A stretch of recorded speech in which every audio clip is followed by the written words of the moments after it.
Hi guys, and welcome to the channel. In this video we're going to be taking a closer look at the Raspberry Pi 3 Model B+. We're going to go over what it can do, what it can be used for, and the specifications of the Raspberry Pi. This video has been created for the beginner that is interested in what the Pi is and what it does. The Pi is an excellent learning tool for children, teens, and even adults to develop skills in programming languages such as C++, Python, and so on. It's also great for DIY projects, and it can also be used for clustering, which would be used for different projects in information technology. The Raspberry Pi 3B Plus is no bigger than the size of a credit card. The Pi also features a Broadcom BCM 283.7B0, and it's clocked at 1.4 gigahertz. It also features 1 gigabyte of RAM, a 10-base T100 Ethernet port, and it's also capable of transferring speeds up to 300 megabits per second. The Raspberry Pi also has a HDMI port, a headphone jack right here that doubles as a composite video jack, wireless 2.4 and 5 gigahertz connectivity for Wi-Fi. It also features Bluetooth 4.2, 4 USB 2.0 ports, a CSI camera port, which is located right there. It also features a DSI display port, 40-pin GPIO header, which would be right up here for different types of projects, such as plugging in a external screen or connecting LED lights to blink, flicker, various amount of things. And then right down here we have a micro USB port. It's for a 5-volt power in. This is where the Raspberry Pi would get its power from. Up here on the top right hand side you'll also notice that there are 4 additional pins. These pins are new to the Raspberry Pi 3B+. They're for Power over Ethernet, or PoE. This requires a separate PoE hat, which can be discussed in a separate video. The Raspberry Pi also has, for memory, right here on the back, there is a slot for a micro SD card. As you can see, I have one inserted. The one I'm using is a Samsung 32GB Evo Select, and this is where the operating system will sit on. This is where the programs are going to be saved on. It's like a hard drive or SSD in a computer. So let's go ahead and put that back in. Now, as far as the I/O ports on the Raspberry Pi, the Pi can connect to other components in 2 different ways. It can connect via USB, and it can connect via the 40-pin header located up top.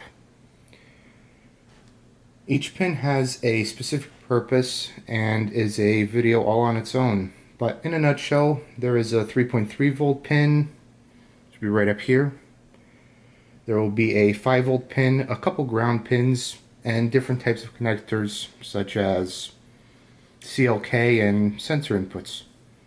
Now that you're a bit more familiar with what the Raspberry Pi is and some of the little things that it can do, we can now go ahead and install the operating system Raspbian. I'll be back with you guys once I get that set up. Okay guys, I'm back. Now we're going to be installing Raspbian operating system onto the micro SD card. So in order to install Raspbian, you first will need to go on to raspberrypi.org/downloads. And then on here you'll get 2 different options. You can install the new out-of-box software, or you can install Raspbian. In this video we're going to be installing Raspbian.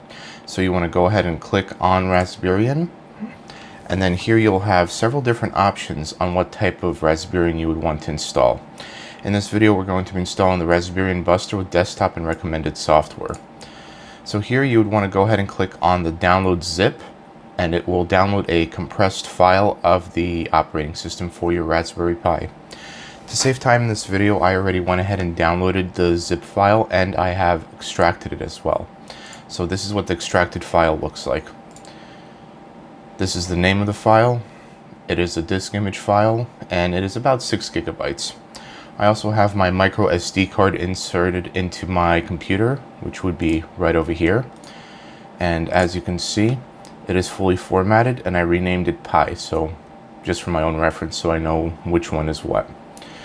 And my card is 29.7 gigabytes free. So after downloading the zip file and extracting it and having that disk image, we want to go ahead and now go on to Rufus. Rufus.ie. This is a free software that's available online that will make the SD card bootable, meaning as soon as you put it into the Raspberry Pi, you're able to directly run the installation of Raspbian on the Raspberry Pi. So I already went ahead and downloaded Rufus. Let me go ahead and show you what that looks like.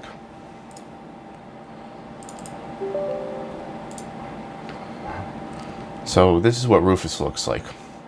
So now from this screen, the device that you want to make bootable with Rufus will be right up here. And this is correct. My micro SD card drive is the E drive, and it is 32 gigabytes. We can leave the MBR partition. It is in FAT32. And the label will be PI. Now right down here, this is where you'll select the disk image file once you've extracted it. So we want to go ahead and select an image. And then from here, we can go ahead and choose the correct image.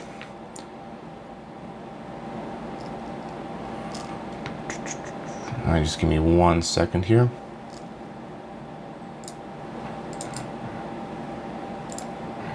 And also, when you select the image, it'll automatically default select to ISO image. You want to go ahead and change that to all files.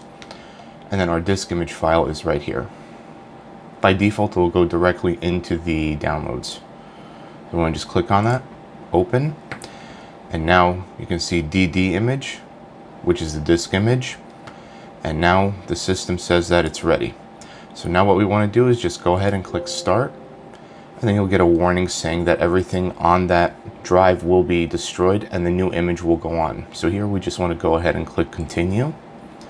And now it's going to go and write the image directly onto the card. So once this is finished, I'll be right back with you guys, and we're going to put this SD card into the Raspberry Pi and continue the installation.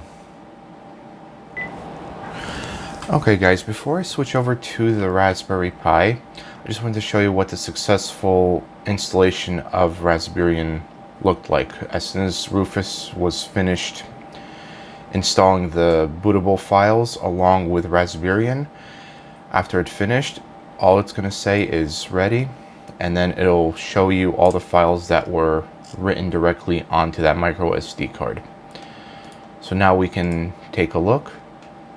And here it's going to be a little bit confusing. It's going to show 252 megabytes, but that's for the separate boot partition. And now on the other partition, the actual operating system was installed. So I'm going to go ahead and pause this recording, and I'll be back with you guys once I have the Raspberry Pi hooked up to my monitor, and I'll guide you through the steps of successfully setting up the Raspberry Pi. Okay guys, I'm back. I went ahead and I inserted the micro SD card into the Raspberry Pi, and I went ahead and connected a keyboard, mouse, Ethernet cable, and HDMI cable. So I went ahead and I powered on the Raspberry Pi with the operating system that we just installed, and right now it is booting up successfully. So let's just give this 1 minute while this does its file processing.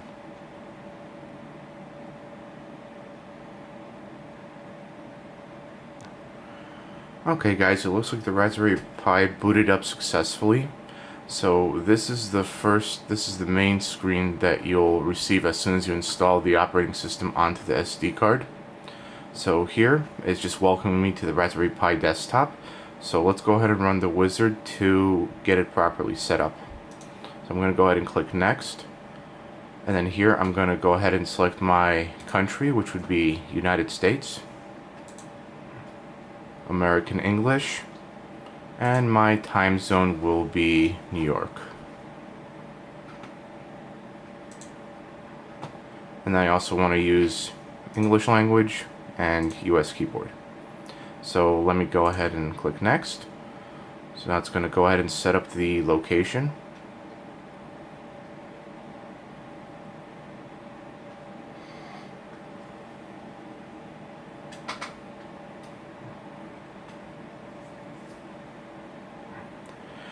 Okay, and here we're going to go ahead and change the password to something that I can actually remember. You can choose any password that you would like. This is to enter any type of sudo commands or root commands. So let me go ahead and create a password.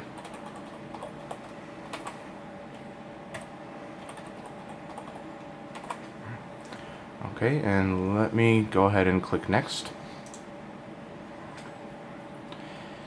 And I'm using a 1440p screen with the HDMI cable, and I do see a black border around the screen. So let me go ahead and select this, and it'll automatically configure it so there is no black border. Now it's going to search for networks. I have a hardwired network connected with via Ethernet. So we can go ahead and click skip on the Wi-Fi. And then we're going to go ahead and hit next. Now it's going to go ahead and check for updates.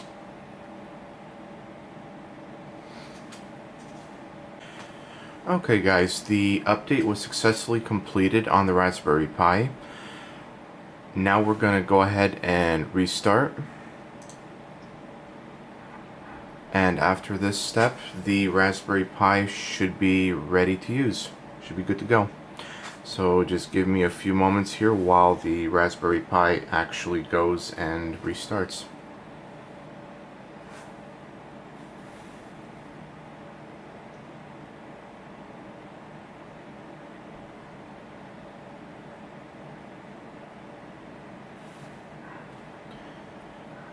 Okay guys, the Raspberry Pi is ready to go.